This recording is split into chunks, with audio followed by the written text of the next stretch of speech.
আপনাদের আকর্ষণীয় বক্তা পাবনা চকফুলানপুর নিবাসী মোহাম্মদ কুরাইশ সুলতান মাহবুব কুতুবী সাহেব জালসার প্যান্ডেলে উপস্থিত হয়েছেন।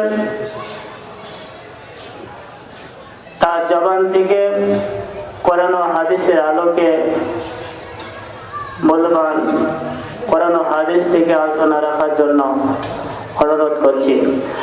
লিল্লাহে তাকবীর, লিল্লাহে তাকবীর। না, হযরত মাওলানা মোহাম্মদ কুরাইশ সন্তান মাহবুব কুতুবী সাহেব, লিল্লাহে তাকবীর। আসসালামু আলাইকুম ওয়া রাহমাতুল্লাহি ওয়া বারাকাতুহু। রাস্তার মাঝখানে হযরতে সাদের সঙ্গে দেখা হয়ে গেল। সাদ জিজ্ঞাসা করলো, আমার কোথায় চলছো? কয় আমি চলছি আব্দুল্লাহর পোলা মুহাম্মদের মাথা আনার জন্য। বলা হলো, তুমি যদি মাথা আনতে যাও, বনি হাশেম বনি সাইবা এরা কি চুপ করে থাকবে? তুমি মাথা আনবা, তারা তোমাকে খাতির করবে না, তোমারও কল্লা দ্বিখণ্ড করে দিবে। ওমর বলছেন, বুঝছি তুমি বোধহয় ইসলাম কবুল করেছো। খাপ থেকে তরোয়াল বাইর করে উঁচু করলো। হযরতে সাদ তিনি উঁচু করলো। দুইজনের সংঘর্ষের মুখোমুখি এমন সময় সাদ বলছে, ওমর রে, বাড়ির খবর কি রাখো? তোমার বাড়িতে তোমার বোন তোমার ভগ্নিপতি মানে কালেমা পড়ে মুসলমান হয়ে গেছে।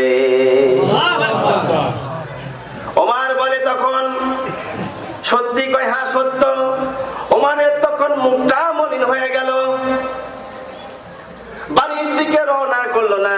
রাসূলের মারার দূরের কথা, আগে তার বোনের বাড়ির দিকে গেল, নিজের বাড়ির দিকেও নয়, রাসূলের মারার দিকেও না, গেল তার বোনের বাড়িতে। যাওয়ার পরে বোন যখন কণ্ঠস্বর টের পেয়েছে ওমর এসেছে, ওই সময় হযরতে খাব্বাব রাদিয়াল্লাহু আনহু, বুখারী শরীফের হাদিস, যে খাব্বাব রাদিয়াল্লাহু আনহুকে ঈমান আনার অপরাধে রোদের সময় হাত আর পা বাঁধিয়ে, রোদের সময় উত্তপ্ত ধুলির মধ্যে কণা ধুলার কণার সাথে তাকে শোয়া দেওয়া হয়েছে। এরপরে তাকে আংটা আংটা আগুন নিয়ে এসে তারপরে শোয়া দেওয়া হয়। হযরতে খাব্বাব রাদিয়াল্লাহু আনহুর শরীর থেকে চর্বি গুলে খুলে গিয়ে কাফেরদের আংটা আগুন নিবৃত্ত হয়ে গেছে।